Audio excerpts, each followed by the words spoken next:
Assalamualaikum warahmatullahi wabarakatuh. Waalaikumsalam warahmatullahi wabarakatuh. Alhamdulillah wa syukurillah lillahi ta'ala la rahmatillahi alaina aina fazal laili hadarna fazal bait insyaallah rahmatullahu alaina wa ala nabil karim Muhammad sallallahu alaihi wasallam hayya salimu alaihi Allahumma sholli ala Muhammad wa ala ali Muhammad ila hadratin Nabi Mustafa Muhammad sallallahu alaihi wasallam wa ala alihi min azwajihi wa zuriyatihi wa ahlal baiti kiramil Fatihah. A'udzubillahi minasyaitonir rajim. Bismillahirrahmanirrahim. Alhamdulillahirabbil alamin arrahmanir rahim maliki yaumiddin iyyaka na'budu wa iyyaka nasta'in ihdinas siratal mustaqim siratal ladzina an'amta 'alaihim ghairil maghdubi 'alaihim waladdallin. Amin. Yang saya hormati Pak Charlie sebagai ahli rumah, yang saya hormati bapak-bapak yang hadir pada malam hari ini, yang insya Allah semuanya dicintai, dikasihi, dan disayangi oleh Allah dan Rasulnya. Kita banyak bersyukur kepada Allah, dengan anugerahnya kita diberi kesehatan, kekuatan, sehingga dengan itu kita dapat hadir dan datang di rumah ini dalam kebaikan dan kebenaran untuk mempermudah langkah-langkah kita menuju jalan selamat. Kemudian salawat dan salam kita persembahkan kepada Rasulullah. Allahumma sholli ala Muhammad wa ala ali Muhammad. Amma ba'du. Jadi malam ini kita ngaji santai. Sebagaimana kemarin yang bapak-bapak ketahui, Pak Charlie sampai menurunkan tongkat Nabi Musa. Tongkat Nabi Musa itu artinya tongkat untuk membimbing kaki, karena waktu itu kaki lagi kurang sehat sesuai dengan umur. Nah ini tadi aman-aman saja pagi-pagi tadi, pas mengantarkan anak buah ke puskesmas, mungkin kena hujan tadi kan, ya jam 12 tidak berhenti-henti, terobos baik. Nah, gitu. Biasanya berhujan aman-aman baik, tapi untuk kali ini kayaknya sedikit ada gangguan. Jadi sebagai informasi, ini malam hari ini saya ulang tahun, Pak. Ulang tahun yang ke-60. Jadi yang saya ceritakan tuh diri saya, tapi saya mengarah kepada diri bapak-bapak. Jadi perhatikanlah itu nama kita, hari kelahiran, tanggal, tahun. Dan itu kalau kita bisa meneliti dengan baik dan benar, itu tidak ujuk-ujuk, tertata. Nah, contoh misalkan, saya lahirnya hari Jumat, Pak. Jumat di saat orang keluar dari masjid. Lahirnya tidak pakai nangis, bukan karena ajaib, karena diguna-guna. Jadi emak itu diganggu lah, sehingga dia sempat pingsan. Setelah melahirkan, anak yang dilahirkan pun tidak ada bersuara gitu. Nah, itu dibersihkan. Pas orang turun Jumat, baru anaknya bersuara. Nah, waktu dilahirkan dia tidak nangis, tapi waktu orang turun Jumat dia nangis. Artinya normal. Nah, itu. Jadi saya lahir hari Jumat, tanggal 19, Pak. Nah, jadi saya ceritakan diri saya, tapi nanti Bapak cek sendiri diri Bapak masing-masing. Karena ya sepertinya baik. Nama Bapak siapa nama asli? Arif Hidayat. Arif Hidayat. Itu kan ayah ya, ayah memberikannya. Ya. Bapak Bambang Satrio. Muhammad Satrio. Bambang Satrio. Bambang Satrio. Pak Weldi? Isweldi. Pak Charlie? Charlie Faisal. Itu kan terkesan ayah kita yang buat. Tapi tidak mungkin ayah kita itu melakukan suatu tindakan di luar pengetahuan Tuhan. Dan tidak pula atas skenario, kecuali skenario Tuhan. Nanti dicari dalam berbagai macam bahasa, Pak. Tidak mesti bahasa Arab, tidak. Bisa juga bahasa Inggris, bahasa Yunani, bahasa apa. Karena ruh ini kan dia kan tidak hanya turun di Arab. Dia turun di berbagai macam daerah, posisi, kondisi, bahkan alam. Nah, kalau saya itu namanya Arnedi, Pak. Arnedi itu kalau di dalam Arab ketemu, Pak. Dalam ilmu bahasa Arab itu ada namanya alif lam ma'rifat, ada alif lam nakirah. Kalau ma'rifat itu adalah alif lam yang menunjukkan benda jelas, misalnya rumah sakit, nah itu jelas. Kalau perumahan itu nakirah umum. Nah saya itu di nakirah, Pak. Jadi nedi itu asal katanya nida, manggil, ngajak. Jadi saya adalah termasuk orang yang ditakdirkan Tuhan itu ngajak orang. Bukan hanya dalam hal agama, mungkin dalam hal-hal yang lain ngajak orang. Jadi itu Arnedi. Kemudian saya dilahirkan tanggal 19.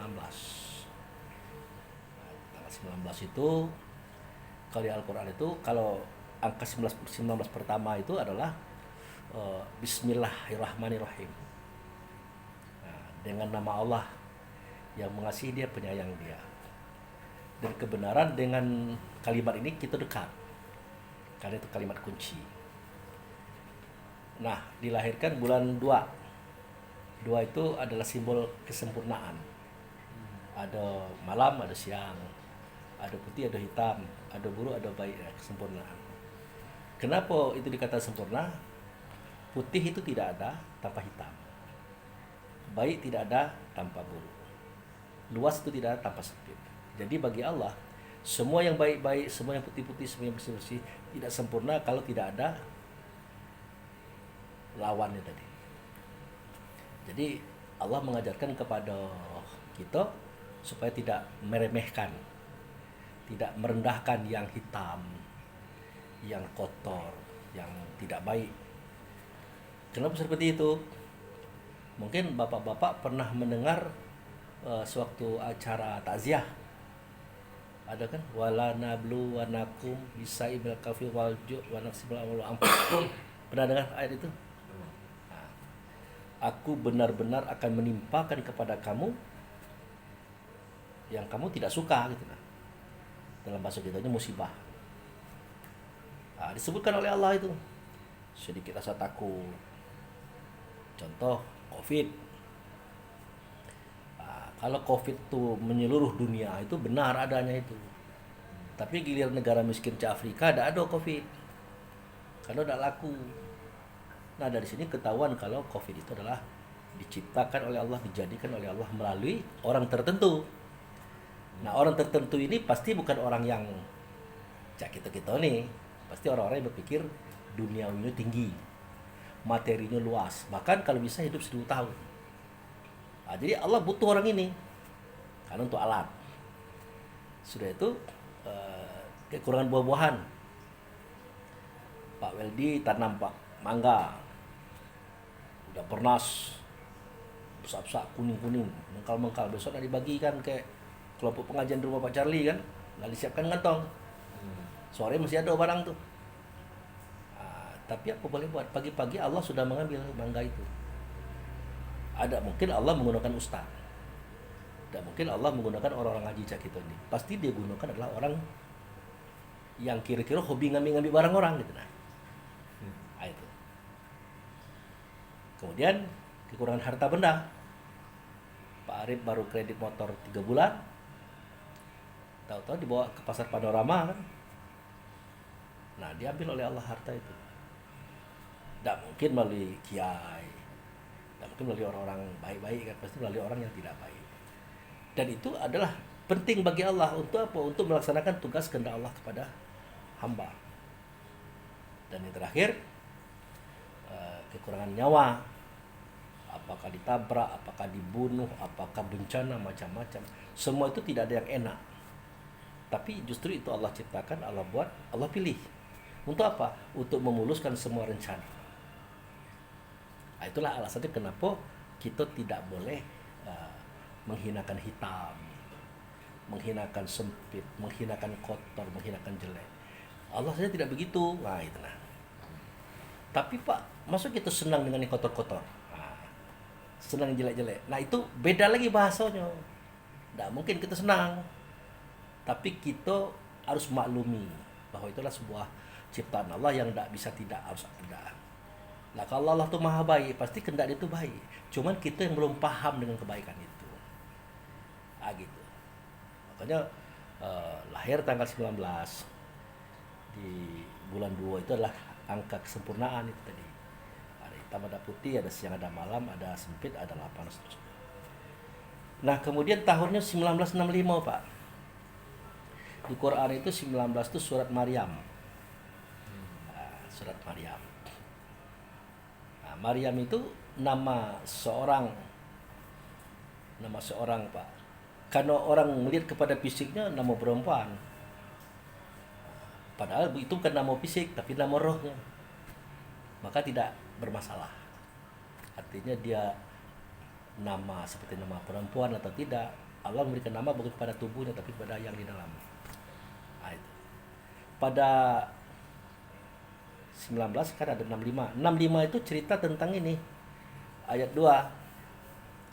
Jadi di situ di ayat 65 itu dikatakan bahwa inilah kitab Quran yang menceritakan seorang laki-laki yang mengajak manusia kepada Tuhan.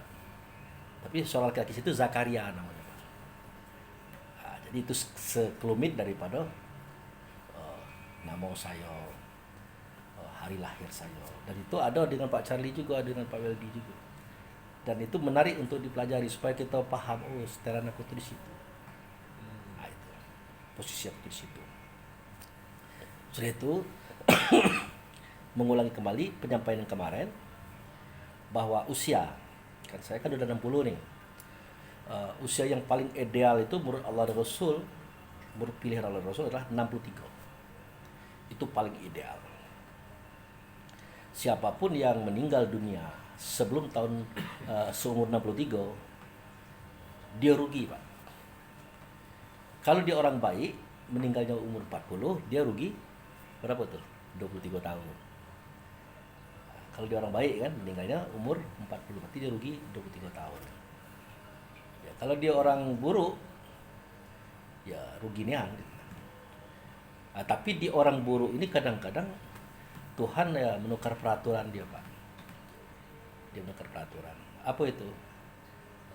Dulu kita berpikir Pak Weldy itu usianya 80. Stempel, gak maju, gak mundur. Ternyata Allah itu berbuat sekehendak dia. Nah, jadi apa yang dia kehendaki. Nah, ditengoknya Pak Weldy ini kira-kira umur 63 semestinya sudah out kan. Tapi biayanya belum cukup untuk membayar kepentingan akhirat. Sementara Pak Weldy ini menurut Allah bisa diperbaiki atau apa, maka ditambahnya lagi. Apa 5 tahun lagi, apa 10 tahun lagi. Itu dalam rangka untuk menambahkan supaya Pak Weldy itu punya kecukupan. Atau Pak Weldy ini punya kapasitas semestinya 63 stop, tapi punya kapasitas untuk mengajak orang berbuat baik misalnya kan.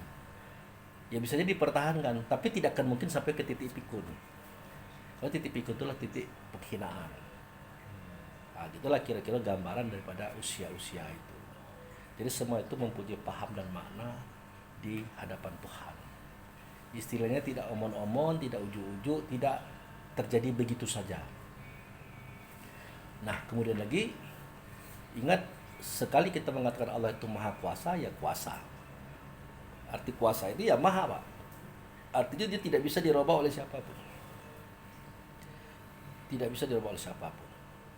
Tapi ada Pak Abu, kami ini miskin, Pak. Kami ini susah, Pak.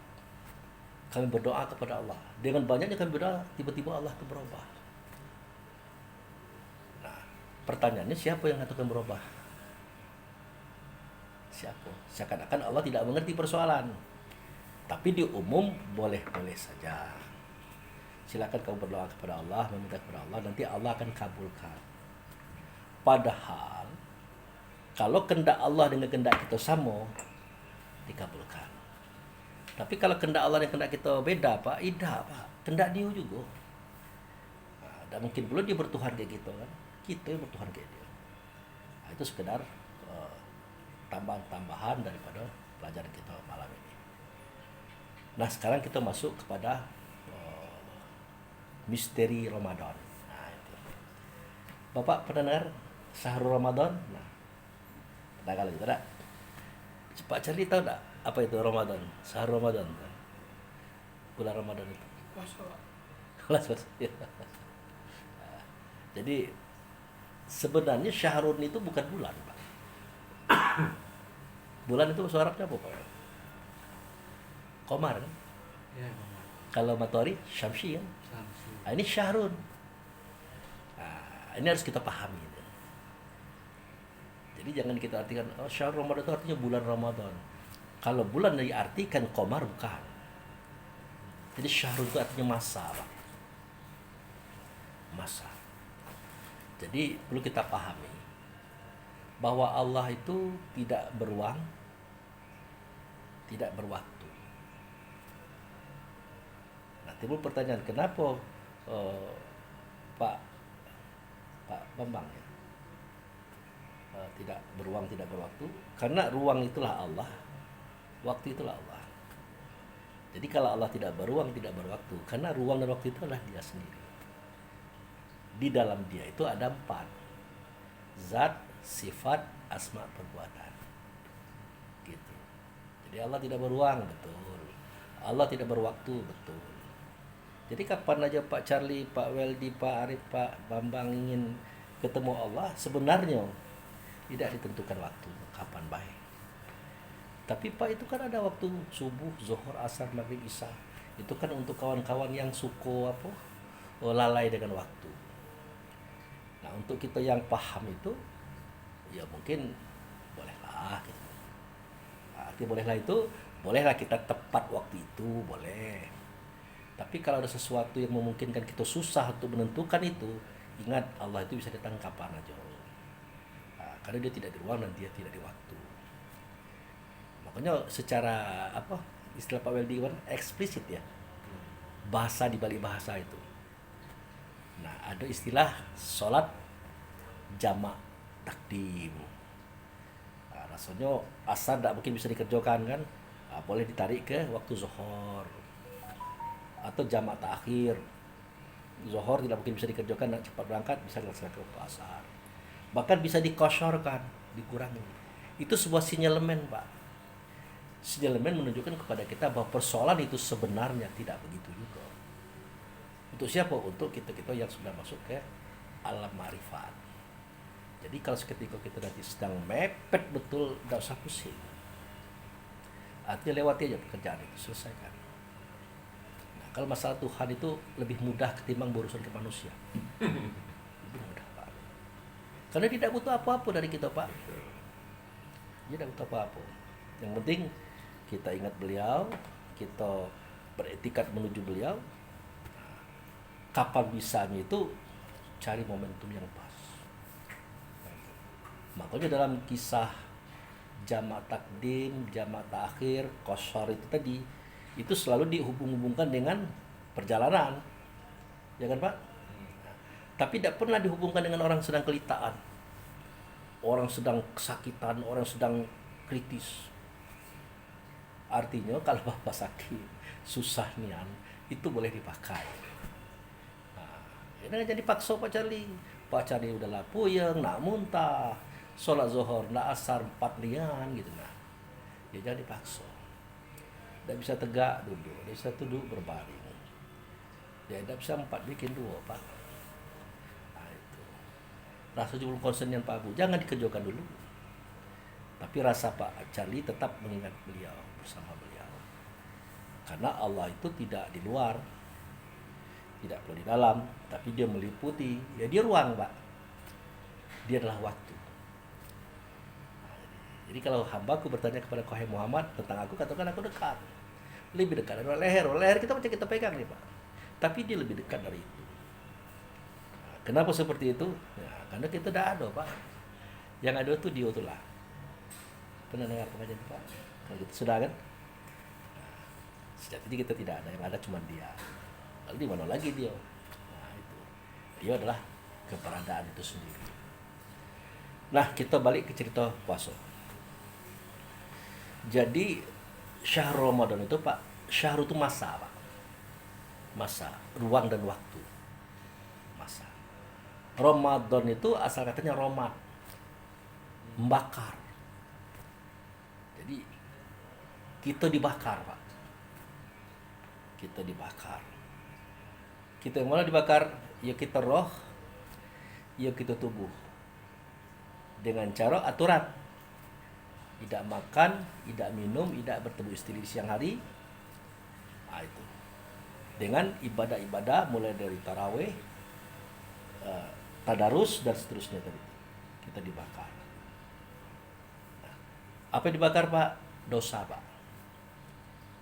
Apa itu dosa? Dosa itu efek buruk dari perangai buruk. Apa wujudnya? Penyakit. Nah, jadi kalau kita masih muda-muda sakit Pak, agak malu Pak. Ketahuan persoalan gitu. Tapi kalau umur 50 ke atas, umur 60 sakit biasa Pak. Jadi dia tuh ada sakit dari kecil. Dari lahir dulu kan. Sakit dari kecil, sakit kecelakaan. Nah, itu. Tapi kalau sakit efek daripada usia itu di luar kategori. Nah, jadi pada bulan Ramadan itu Allah membakar dosa-dosa. Artinya Allah membakar penyakit. Nah, dalam ilmu kesehatan, seketika kita tidak makan, maka sel tulang, sel daging, sel darah, sel urat, sel apa baik, dia akan memakan kawannya sendiri yang sudah hampir mati. Nah, begitu cara Allah membakar dosa tadi. Atau cara Allah menghancurkan penyakit tadi. Nah, itu dari ilmu kesehatan tidak ada yang bisa bantah itu. Memang kalau kita tidak makan, dia lapar, sel-sel dia lapar, ya tidak ada lain, dimakannya sel sama sel. Ya gitu Pak ya. Ya gitu. Makanya kalau Pak Arif tuh sudahlah cek ini badannya, sudah puasa tambah jadi cek ini lagi kan.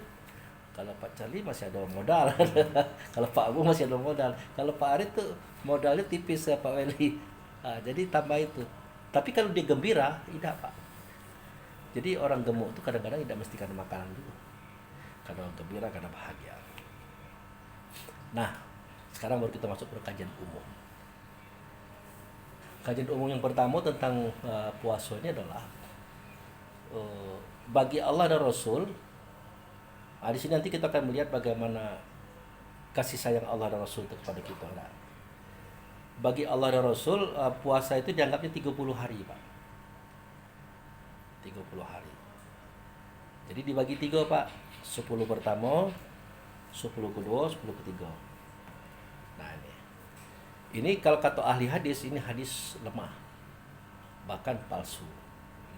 Nah, makanya kita tidak cerita hadis. Kita cerita logika.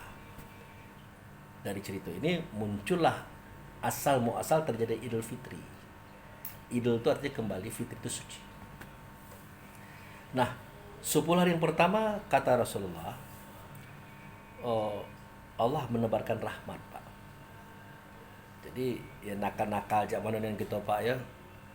Bangkang-bangkang jak manonian, kalau kita lagi bersahur, kita siap lapar, siap haus, siap melakukan ibadah di bulan Ramadan, maka kekesalan, kejengkelan Allah selama ini terhadap perangai kita itu hilang.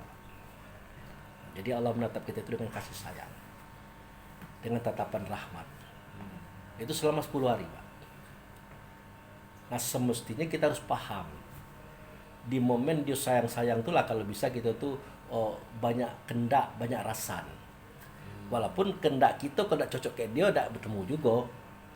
Nah, bertemu kendak kita dan kendak dia bertemu baru jadi. Jadi 10 hari yang pertama adalah 10 hari di mana Allah menebarkan rahmat atau kasih sayang. Nah, 10 hari yang kedua itu Allah mengampuni dosa besar, dosa kecil. Sengaja tidak sengaja, ingat dan tidak ingat. Nah, diampunkan itu artinya Pak, dimaafkan kesalahan kita Pak. Karena akibat kesalahan kita itu menumbuhkan penyakit-penyakit kejasmanian, penyakit-penyakit kerohanian. Itu dimaafkan. Nah, pertanyaannya di hari yang ke-21 dosa kita masih ada enggak, Pak? Kan 10 pertama kasih sayang. 10 kedua hari ke-11 sampai 20. Hari 21 masih ada enggak dosa kita? Enggak, Pak ya. Nah, harus yakin Bapak. Diampuni, Pak. Makanya 10 hari yang ketiga itu itkum minan nar, Pak Charlie. Aku bebaskan kamu dari azab neraka. Lah karena tidak ada lagi nak dipersoalkan. Jadi itkum minan nar, aku bebaskan kamu dari azab neraka. Nah begitu sayangnya Tuhan kepada kita, jangan sampai terjadi kita ini masuk neraka, masuk ke dalam siksa itu. Nah disinilah kita menunjukkan bahwa Allah itu maha kasih sayang dan tidak senang dengan kita tersiksa. Cuman kita inilah yang hobi menyiksa diri gitu. Nah sayang 1000 kali sayang, 10 hari pertama, 10 hari kedua, 10 hari ketiga, kita ini puasa tapi bergunjing laju juga Pak. Marah-marah laju juga, nipu-nipu dikit laju juga. Itu akan merusak puasa itu sendiri Pak. Akan merusak puasa itu sendiri. Lagi-lagi Allah menunjukkan kasih sayangnya. Sudahlah, tidak usah kita persoalkan itu. Yang penting minta beras 10 canting. Minta uang 35.000 ya. Kali 35.000 ya. Namun zakat fitrah. Berikan kepada saya. Tetapi melalui 8 asnaf. Fakir, miskin, ibnu sabil, macam-macam itu. Kok selesai. Nah, kalau itu sudah dibayarkan zakat fitrah, barulah kita berhak Idul Fitri. Nah, itu dia. Idul Fitri itu kembali kepada kesucian. Maka benarlah waktu itu Pak Bambang, Pak Arif, Pak Weldi, Pak Charlie posisinya seperti waktu dilahirkan emak. Walaupun umurlah 50-an. Begitulah cara Allah itu mengembalikan kita ini supaya bersih kembali. Jadi jangan dikira Allah itu tidak berpikir dalam artiannya tidak mengusahakan kita ini baik selalu. Cuma kadang-kadang kan kalau kita diajak baik kan tidak mau. Diajak baik kan membangkang. Buktinya seketika Allah mengajar kita, mendidik kita melalui kawan kita, marah kita. Ngajar aku pula jadi gini. Padahal orang itu kan alat untuk menyampaikan informasi Allah kepada kita. Itu kajian umum Pak. Itu baru kita masuk pada kajian khusus. Ada yang hafal? Ya ayyuhallazina amanu kutiba alaikumusiyam. Pak Weldi masih hafal? Ya. Ya ayyuhallazina amanu kutiba alaikumusiyam kama kutiba alal ladzina min qablikum la'allakum tattaqun. Wahai orang beriman. Nah itu dia. Nah, kalau orang beriman ini Pak, ingat bukan orang bermerek Islam aja Pak. Karena orang beriman itu artinya orang yang pernah melihat Tuhan, mendengar suara Tuhan bersama Tuhan, berhadapan langsung dengan Tuhan. Maka Tuhan berkata, alastu birabbikum, adakah tidak aku dengan Tuhan kamu? Nah, siapa aku dengan Tuhan? Kalau Tuhan adalah Allah, aku dengan Tuhan siapa?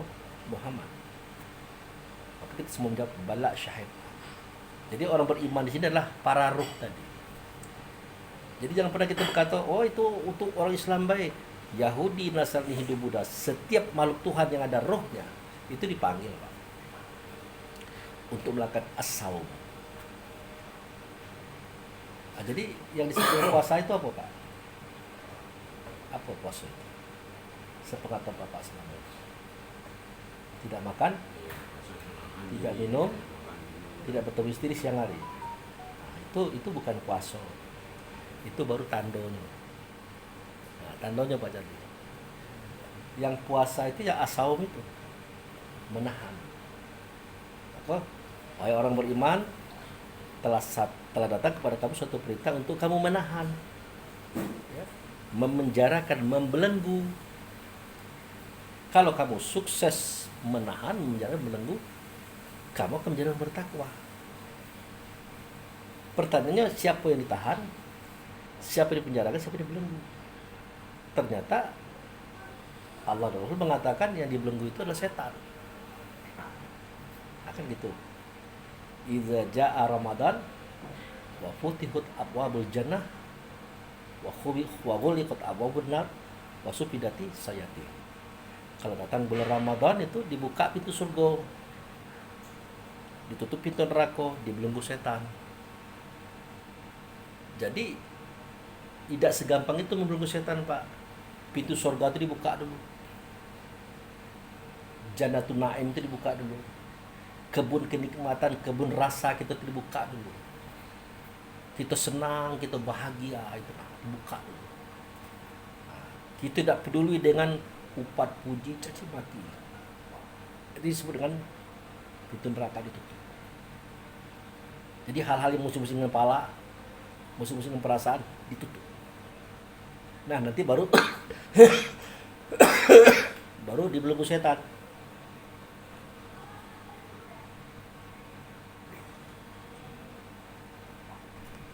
Jadi setan itu tidak akan terbelenggu kalau neraka tidak ditutup. Neraka tidak tertutup kalau surga tidak dibuka. Jadi jangan disandarkan ke Allah galau. Siapa yang buka surga Pak Abu? Allah. Tidak. Jannatul Naim itu artinya kebun kenikmatan, kebun rasa diri kita. Ya kitalah yang membuka kebahagiaan itu sendiri. Maka ciptakan yang enak-enak Pak Charlie. Ciptakan yang senang-senang. Itulah surga bagi kita. Nah, menutup pintu neraka itu artinya jauhkan hal-hal yang menjadikan kita pusing, menjadikan kita jengkel, jadi kita tidak suka. Jauhkan. Nah, Pak Arif kata orang itu sudahlah biarlah. Pak Arif kata orang itu, Pak Arif itu bodoh, sesat, biarlah. Ya kita sendiri yang menciptakan itu. Nah, jadi jika pintu surga terbuka, neraka pasti tertutup. Jika pintu neraka tertutup, pasti setan terbunuh. Ternyata yang membelenggu setan itu Pak, bukan Allah, bukan malaikat, tapi kita sendiri. Yang jadi masalah adalah kita tidak kenal dengan setan. Nah itu Pak, tidak kenal. Kita katakan setan itu ada di kuburan, di rumah-rumah buruk, di pantai-pantai. Kata Tuhan tidak itu. Alam ahad ilaikum ya bani Adam al tabu syaitan innahu lakum adu mubin. Setan itu nyata bagi kamu, bisa ditengok, bisa didengar, bisa dipegang-pegang. Kembali kepada pelajaran kita dulu Pak Charlie, bahwa di dalam diri kita ada 17 sifat. Pantang kelintasan, tidak percaya dengan orang maju, tidak percaya dengan orang sukses, timbul rasa iri dengki kita. Itu pantang kerendahan, nak besar dia tulah, hebat dia tulah, pacak dia tulah. Itu pantang kurang, sudah cukup, sudah banyak, sudah berlimpah, masih nak ambil punya orang dulu. Yang keempat, pantang tersinggung dan tidak mau kalah. Jadi 4 pantang ini kalau disatukan muncul 10 sifat. Ajib, ria, takabur, iri, dengki, hasud, ingat, tamak, loba, dan sombong. 10 tambah 4, 14 muncul 3 sifat. Benci, dendam, menghancur. Dia ada, dia terasa, dia tersembunyi. Itulah jin. Itulah jin. Makanya rahasia ini dibuka oleh Allah dalam Al-Quran surat An-Nasu. Kul a'udzu birabbin nas. Coba dibaca Pak. Pak Arif. Qul a'udzu birabbin nas. Katakanlah aku berlindung pada Tuhan manusia, Malikin nas. Raja manusia, Ilahin nas. sembahan manusia. Min syarril waswasil khannas. Nah, daripada kejahatan yang mewaswas kepada manusia. Terus Allati yuwaswisu fi sudurihim was-was itu ada dalam dada. Sumbernya minat. minal jinnati wan nas. Jadi was-was itu menghantam manusia. Was-was itu terletak dalam dada. Sumbernya jin dan manusia. Jin dan manusia itu ada dalam dada. Mana manusia? Itulah yang ada dalam tubuh kita. Seketika kita sedang tidur, roh keluar. Atau dia sudah di tubuh kita, roh belum masuk. Itu jiwa, itulah manusia. Sifatnya itu yang 17 macam tadi itulah jin. Jadi jin dalam dada, manusia dalam dada. Jadi jin sudah ada di sini. Seketika kita iri dengan Pak Charlie, itu jin sedang mengamuk. Keluar itu Surakarta, itu tidak jin lagi, karena jin itu istilahnya tersembunyi. Kalau udah disuarakan dikatakan udah nyata itu, namanya iblis. Dia berbisik-bisik. Kenapa dikatakan berbisik-bisik? Karena tidak berani ngomong ke Pak Charlie langsung di belakang. Nah, seketika kita tidak mencelakakan Pak Charlie karena kebencian kita, iri dengki kita terhadap apanya misalnya, karena mobilnya, karena usahanya, itu bukan lagi jin, bukan lagi iblis, tapi setan. Nah, ternyata setan telah diri kita sendiri. Wajarlah kalimat itu mengatakan, ya ayyuhallazina amanu kutiba alaikumusiyam. Hai orang beriman, sudah sampai kepada kamu suatu momentum di mana kamu diwajibkan untuk mensaumi, menahan, memenjarakan, membelenggu. Jadi benarlah kita yang disuruh membelenggu. Yang dibelenggu siapa? Setan. Setan yang mana? Setan ada dalam diri kita masing-masing. Makanya besok kalau puasa hati-hati. Mentang-mentang tidak makan, tidak minum gitu kalau puasa belum tentu. Itu. Yang puasanya itu adalah kita menahan rasa kita. Rasa tidak baik, rasa tidak benar, rasa tidak jujur. Itu. Nah, sekarang kita masuk kepada konon kabarnya. Pada bulan Ramadan itu Quran diturunkan Pak ya, tanggal 17 Ramadan ya. Biasanya di masjid-masjid itu ada nuzul Quran kan Pak. Ya. Nuzul Quran itu artinya memperingati hari turunnya Quran. Jadi perlu kita pahami waktu itu siapakah itu Quran dulu. Karena di zaman Nabi Muhammad buku ini belum ada. Semua catatan wahyu itu masih tertulis di berupa kurma, batu-batu, kayu-kayu, tulang-tulang, kulit-kulit hewan. Belum ada juz, belum ada nama surat, belum ada ayat. Tetapi syahrul Ramadan fihi unzilal Quran. Nah, pada momentum Ramadan, di momentum pembakaran, waktu itulah Quran itu turun. Tanggal berapa? Tanggal 17. Quran itu turun, menyatakan keberadaan dirinya melalui siapa? Melalui Nabi. Itulah bunyinya Iqra bismi rabbikal ladzi khalaq. Dia menyatakan dirinya melalui Nabi Muhammad. Dia menyatakan. Nah, untuk menjelaskan ini maka dibuatlah sebuah cerita atau kisah. Seperti kita ketahui selama ini, dia di Gua Hira. Dia bertahanus, dia bertapa. Datang Jibril. Jibril membawa berita dari luar. Jibril membawa berita dari luar, itu surat Al-Alaq ayat 1 sampai 5. Pertanyaannya apa ya begitu? Sedangkan berita itu adalah dia yang memegang. Dia yang menyampaikan, dia menceritakan. Karena dia adalah Rasul, hidup serta Allah.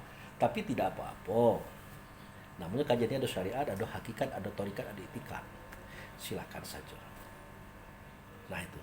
Jadi pada tanggal 17 Ramadan itu Pak Wel dia menyatakan dirinya bahwa dia turun hari ini di usia 40 tahun. Nah, makanya sebagai actionnya adalah dia memanggil semua keluarga-keluarganya, kaum kerabatnya, famili-familinya, memproklamirkan bahwa aku adalah utusan Allah. Aku adalah Rasulullah. Aku yang mana? Aku di dalam dada. Kalau tubuh ini ya samalah ponakan kamu, adik kamu, anak kamu, cucu kamu, tapi dalam dada adalah wujud serta Allah, sifat Allah Rasul. Akulah dianya. Nah, Abu Jahal, Abu Lahab, kalau dia jenius, bahaya ini. Walaupun Abu Lahab sangat sayang kepada Muhammad, tapi kerja Muhammad ini kan membahayakan kepada aktivitas mereka, kegiatan mereka, bisnis mereka. Makanya ketika Muhammad menyatakan keberadaan sebagai Rasul, di momentum Quran diturunkan, ada yang ucapan Iqra sampai yang ayat 5 tadi, waktu itulah Abu Lahab mengatakan, celaka engkau hai Muhammad, hanya untuk ini engkau mengumpulkan kami. Maka keluarlah kalimat tabbat yada Abi Lahab. Aduh. Itu cerita seketika beliau menyatakan dirinya, Pak. Tetapi berbeda lagi dengan inna anzalnahu fi lailatul qadri. Itu beda lagi ceritanya tuh Pak. Itu terjadi 21, 23, 25, 27, 29. Kalau 17 itu momentum dia menyatakan dirinya. Itu harus kita bedakan. Nah, jadi untuk itu mari kita melirik kepada surat Ali Imran ayat 81. Silakan Pak Wel membaca surat Ali Imran ayat 81 barisan pertama dulu. Ya. Bismillahirrahmanirrahim. Wa iz akhadallahu mitsaqan nabiyina lama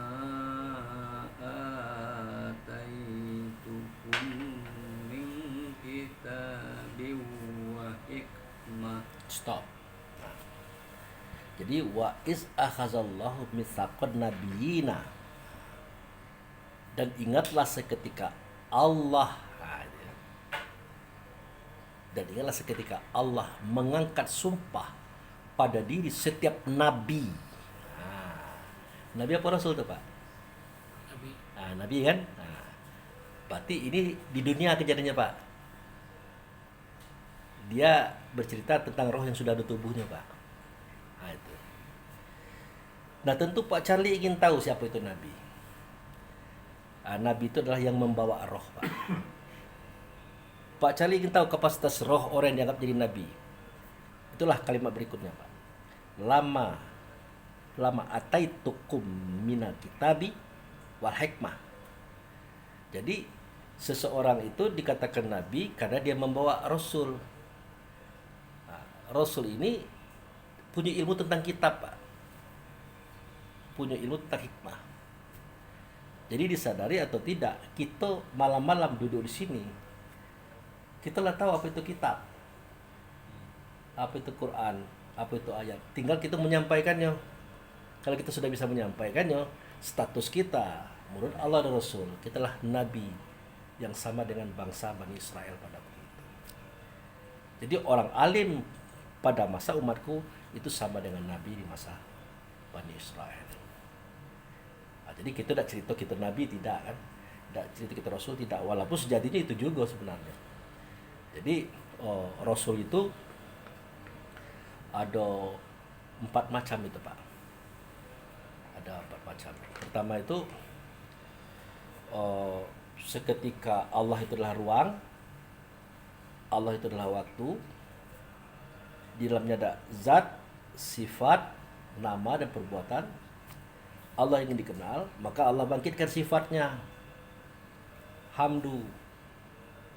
Allah kan alif lam tuh. Hamdu dikeluarkan. Jadilah dia alhamdu. Kalau bergeser sedikit Ahmad. Bertubuh dia namanya Muhammad. Nah, ini Muhammad yang pertama namanya Pak. Yang tidak bercerai dengan Allah, yang bersama Allah sampai kapanpun. Itulah Muhammad wujud serta Allah. Itu yang pertama. Kemudian 8.000 tahun sebelum Adam nanti Allah dan Muhammad ini menciptakan Muhammad yang lain. Namanya Muhammad Abdi Rasul. Nah, Muhammad hamba, Muhammad utusan Allah. Inilah yang akan diceritakan oleh kita malam ini. Bukan Muhammad wujud serta Allah, tidak, itu tidak mungkin kita ceritakan. Itu terlalu tinggi. Yang kita ceritakan adalah Muhammad Abdi Rasulullah.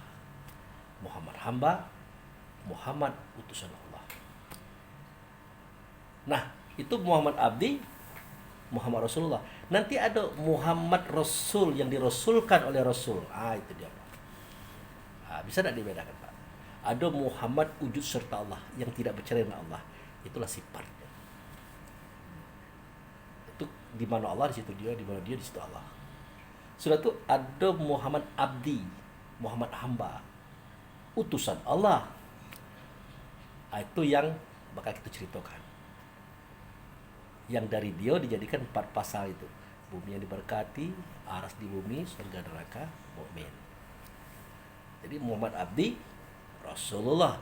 Nanti ada Muhammad Abdi Rasul. Muhammad Abdi Rasul itu bukan Muhammad Abdi Allah, tidak. Muhammad Abdi Rasul. Jadi kalau Muhammad Abdi Rasulullah dia adalah utusan Allah. Tapi kalau Muhammad Abdi Rasul adalah utusan Rasul. Itu diri kita masing-masing. Jadi semua ruh yang ada itu adalah utusan Rasul. Tidak dia tercogok-cogok aja Pak. Dia muncul, tidak gitu. Dia diutus. Nah jadi dalam hal ini memang agak berat kita ungkapkan kan. Muhammad pertama itu Muhammad beserta Allah, Muhammad kedua Muhammad Abdi dan utusan Allah, Muhammad ketiga adalah Muhammad utusan Muhammad. Nah itu Muhammad Rasul utusan Rasul. Dia adalah roh kita, roh Nabi Adam sampai Isa dan roh-roh lain. Di mana sejarah itu Pak Abu? Nah itu kita bisa tengok di surat Al-Baqarah ayat 151. Oke kita buka. Silakan Pak Arif, Al-Baqarah 151. Alhamdulillah kama arsalna fikum rasulam minkum yatlu alaikum ayatina wa yuzakkikum wa yu'allimukumul kitaba wal hikmata wa yu'allimukum ma lam takunu ta'lamun. Nah, coba perhatikan kalimat itu Pak ya. Kama arsalna, sebagaimana kami. Kama arsalna, di situ kami Pak, Allah dan Rasul. Sebagaimana kami telah mengutus fikum itu dalam kamu Rasul, sebagaimana kami telah mengutus di dalam kamu itu Rasul. Rasul ini seorang Pak, Rasul. Nah, Rasul ini berfungsi yatlu alaikum ayatina. Nah, jadi roh itu, dia adalah Rasul, ada dalam diri kita. Dia berfungsi untuk membacakan tentang ayat kepada siapa Pak? Kepada manusianya Pak. Paham kita kan, manusianya kan?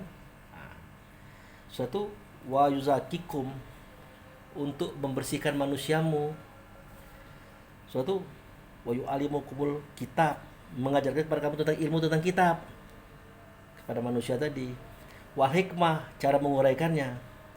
Wa yu'allimukum malam takunu ta'lamun, dan mengajarkan kepada kamu sesuatu yang tadi kamu tidak tahu jadi tahu. Rasul di sini Pak itu roh Pak. Dia ada dalam diri kita. Makanya di dalam Al-Baqarah lain, wa aminu bima zaltu musaddiqal lima ma'akum wa la takunu awal kafirun bi. Berimanlah kamu kepada ia yang kuturunkan ada dalam diri kamu. Kalau kepada Allah kan susah kita beriman. Kepada Rasul apalagi. Kepada Nabi tidak ada lagi orangnya. Tapi terasa petunjuk itu, terasa larangan itu ada pada dia Rasul itu. Maka percayalah kamu kepada dia. Dia itu aku datangkan. Dia itu ada dirimu. Wala takun awal kafirun bi. Janganlah kamu pertama kali kafir kepada dia.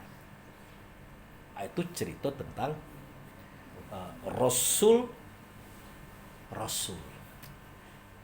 Bisa ditangkap Pak, utusan daripada utusan, bukan Allah Pak. Jadi kalau Muhammad itu adalah utusan Allah, Muhammad itu punya utusan juga. Itulah kita. Kalau Muhammad itu utusan Allah tuh, kalau kita adalah utusan Muhammad. Itu Pak Wel nangkap itu, Pak Cari nangkap. Pak ya. Jadi Muhammad itu ada yang utusan Allah, tapi ada pula Muhammad yang utusan Muhammad itu sendiri. Nah, kenapa kita bernama Muhammad juga Pak Abu? Karena sifat kita dengan Muhammad sama. Sidik, amalat, tapi fatana. Yang di atas kita sama sifatnya. Seterusnya. Nah, itu tentang Rasul. Jadi kalau bapak-bapak nengok rukun iman kepada Rasul itu bukan kepada Rasul 24 atau 25 Pak, bukan. Iman kepada Rasul maksudnya bukan kepada Nabi Adam sampai Nabi Muhammad, bukan. Iman kepada dia itu. Kepada Nabi Adam sampai Nabi Muhammad itu tidak baca kita beriman Pak. Kita tidak pernah ketemu, tidak pernah dengar dia, tidak pernah bersama dia. Jadi iman kami dengan Rasul itu iman dengan dia ini.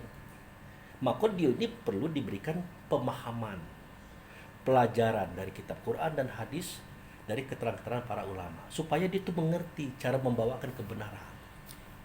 Karena dia ingat galau Pak, awal dan akhir dia ingat, zahir dan batin dia ingat, tapi dia lupa. Makanya harus dikejar kembali pelajaran itu supaya dia tahu. Maka orang-orang yang tidak belajar itu rugi. Kenapa? Ya tidak bisa dia ngatur kita. Apa yang dia atur dia lalu lupa. Jadi yang dalam diri kita adalah Rasul, utusan daripada utusan. Sedangkan utusan di atas kita adalah utusan Allah. Kalau kita bukan utusan Allah, tapi utusan Rasul. Kepada siapa? Kepada manusia kita yang terbuat dari Pak Anasir tadi. Nah, sekarang kita masuk pada tentang Rasul itu adalah Muhammad Yunian. Surat Jumaat ayat 2. Silakan. Bismillahirrahmanirrahim. Huwallazi ba'asa fil ummiyina wa rasulam minhum yatlu alaihim ayatihi wa yuzakkihim wa yu'allimuhumul kitaba wal hikmata wa in kanu min qablu lafi dhalalim mubin. Dialah yang mengutus seorang rasul kepada kaum yang buta huruf dari kalangan mereka sendiri, yang membacakan kepada mereka ayat-ayatnya, menyucikan jiwa mereka dan mengajarkan kepada mereka kitab dan hikmah dalam kurung sunnah, meskipun sebelumnya mereka benar-benar dalam kesesatan yang nyata. Tadi Rasul itu adalah roh, Pak, yang diutus oleh Allah dan Rasul untuk ngajarin manusia kita, Pak. Nah, kini ini Rasul Tunian yang dibangkitkan untuk ngajari roh, bukan lagi untuk ngajari manusia. Makanya huwallazi ba'at sapil ummiyina. Dialah Allah yang membangkitkan dari kalangan orang-orang ummi seorang Rasul. Jadi ini maksudnya Muhammad, Pak. Ini harus kita bedakan. Coba Arabnya, Pak. Wallazi ba'atsa. Wallazi ba'asa fil ummiyina rasulam minhum. Stop. Dialah Allah yang membangkitkan. Dialah Allah yang membangkitkan Rasul dari kalangan orang-orang yang ummi. Nah, itu. Jadi Rasul yang muncul di sini, Pak, bukan roh lagi, Pak. Bapak roh. Nah, itu. Dari kalangan masyarakat ummi. Diartikan oleh umum orang dapat baca tulis baca. Ummi di situ bukan dapat baca tulis baca, Pak. Karena Nabi Muhammad itu punya sekretaris. Baca nulis, baca baca. Dan pada waktu itu sudah ada orang-orang yang menyusun buku-buku kitab-kitab. Bahkan di zaman Nabi Muhammad perang dulu, perang Badar, itu banyak orang-orang kafir tertangkap. Mereka kalau tidak bebas bayar dengan emas, perak atau uang. Bagi tidak punya uang, ajarkan orang Islam Madinah. Satu orang tadi ngajar 3 orang baca. Jadi pengertian ummi jangan diartikan tidak bisa baca, tidak bisa tulis. Tapi ummi di sini adalah butuh 9, Pak. Masih ingat butuh 9? Siapa Allah, siapa Tuhan, siapa Rasul, siapa Nabi, siapa diri, siapa diri sebenar diri, dari mana, sedang di mana, hendak kemana. Umi di situ. Bukan dah baca tulis, bukan dah baca baca umi itu. Dia baca tulis, dia baca baca, tapi dia butuh 9. Dia udah ngerti tentang 9 macam tadi. Makanya dibangkitkan Rasul tadi. Dibangkitkan daripada dirinya Allah, ya, itu Muhammad utusan Allah. Dari utusan Allah dibangkitkan lagi seorang Rasul abdi, diturunkanlah dia di Mekah. Nah, untuk apa? Untuk mendidik para ruh-ruh kaum. Kalau tadi ruh yang dijadikan Rasul, kalau gini bukan, Dionian turun. Fungsinya sama, Pak. Itu ayat yang Bapak baca di belakang itu dengan yang dibaca Pak Ari itu sama persis. Mengajarkan ini, mengajarkan itu, sama persis. Nah, jadi perlu diingat kalau Al-Baqarah 151, Rasul itu adalah roh kita. Kalau Al-Jumu'ah, Rasul itu adalah Muhammad Rasulullah. Muhammad Abdi Rasulullah. Gitu. Nah, itu yang perlu kita pahami. Nah, jadi setiap para nabi tadi, ingat, setiap para nabi tadi atau badan tadi yang dia membawa Rasul, itu pasti ditemui oleh Muhammad Rasul. Jadi apa itu ciri-ciri roh yang sudah berpangkat Rasul Pak Abu? Sejatinya kan kita ini Rasul kan loh. Tapi ada yang sudah berpangkat, ada yang belum. Yang belum berpangkat itu, ya dia tidak tahu kalau dia itu Rasul. Dia tidak tahu visi misi dia hidup itu apa. Tapi kalau lacak kita ini sudah masuk ke tingkat utusan yang membawa risalah, mengajak kaum dan umat untuk berjalan kepada Allah. Itu sudah mulai masuk ke tingkat Rasul. Makanya di situ dikatakan surat apa? Ali Imran tadi, wa is akhazallah misakun nabina. Ingatlah seketika Allah mengambil sumpah atas diri para nabi.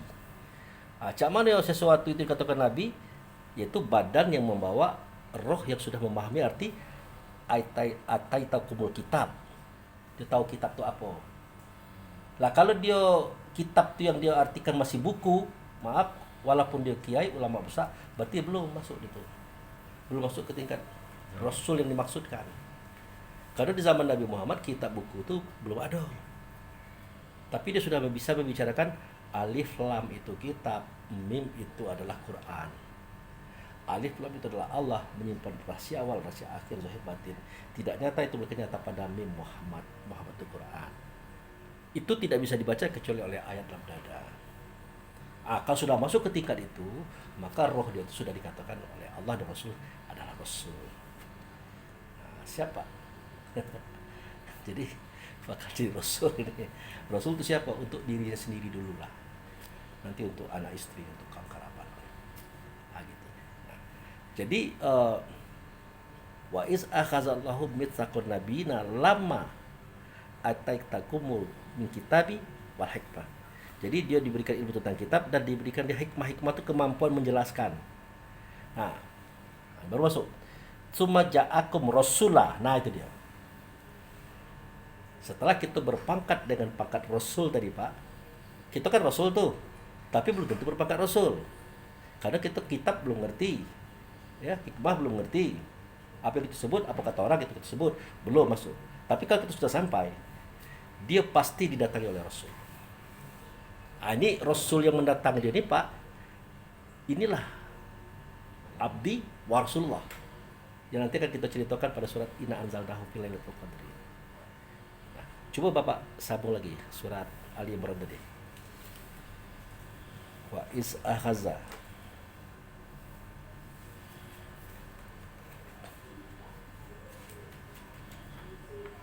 Ya. Ketemu? Sambungan Ya. lanjutan kalimat yang kedua. Ya, lanjut. Ja'akum rasulun musaddiqun lima ma'akum latu'minunna bihi wa latansurunna. Stop. Jadi seketika seseorang tadi rohnya sudah berpangkat sebagai Rasul, tubuhnya sebagai Nabi, pasti dia didatangi oleh Rasulullah Pak. Kan dikatakan di situ tuh. Wa is akhazallahu mitsaqan nabiyina lama ataitukumul min kitabi wal hikmah. Summa kemudian ja'akum, kamu akan didatangi Rasul. Rasul itu satu orang Pak, yang bakal kita ceritakan itu. Dia pasti datangi kita Pak. Nah, apa tujuannya Pak? Jabatan kita tuh musaddiqal lima ma'akum, memperbaiki perangai kita Pak. Nah itu. Ya. Musaddiqal lima ma'akum, memperbaiki perangai kita. Satu, la tu'minuna bihi, la tansurunahu. Adakah nanti kamu akan beriman kepada dia? Adakah nanti kamu akan menolong dia? Itu pertanyaannya Pak. Jadi sebelum kita tuh diturunkan sebagai peranan Rasul tadi, kita didatangi oleh dia. Kamu tidak nolong aku Pak. Kau percaya tidak ke aku? Percaya. Kau bisa tidak nolong aku? Nolong apa? Nolong memberikan kebaikan kepada manusia banyak nih. Kemudian, apa tadi? Coba terus Pak. Qala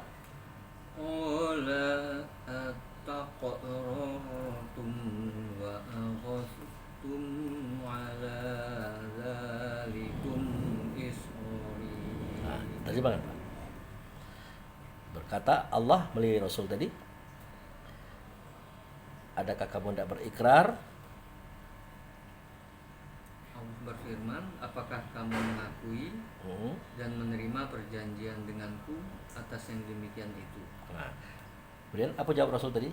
Qalu, Qalu aqrarna. stop. Mereka berkata, kami berikrar, kami menyatakan. Kemudian berkata Allah lagi, qala, terus Qala fashhadu wa ana ma'akum minasyahidin. Nah, itulah persaksian antara kita dengan Allah dan Rasul tentang misi kehidupan beragama ini, Pak. Jadi tidak main-main. Nah, tadi Pak Abu sempat mengatakan bahwa Rasul ini datang di Adam, Idris, Nuh sampai Muhammad kan. Nah, itu. Bahkan datang di hari ini. Nah, di hari ini nanti kita ceritakan. Sekarang kita tengok, benarkah dia ini musaddiqul lima ma'akum, memperbaiki apa yang ada tentang kekurangan kamu. Nah, silakan buka. Siapa tadi yang Nabi Daud? Oh,